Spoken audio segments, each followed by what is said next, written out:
Балалар, сендер еліміздің болашағысыңдар. Бүгін ата заңы қабылданған күн. Балалар, сендер міндеттер мен құқықтарыңды білесіңдер ме? Мен білемін. Білім алу менің құқығым.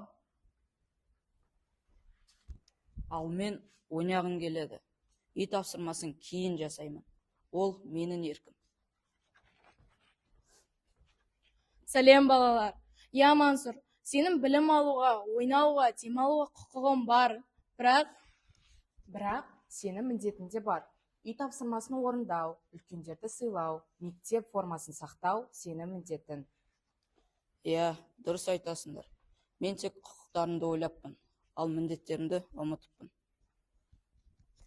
Қазақстан Конституциясы әр балаға сабақ оқуға, демалуға, бақытты өмір сүруге құқық береді.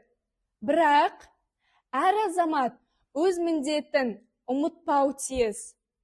Ата заң, елдің тірегі, біз Қазақстанның болашағымыз. Құқығымызды ұмытпаймыз, міндетімізді орындаймыз.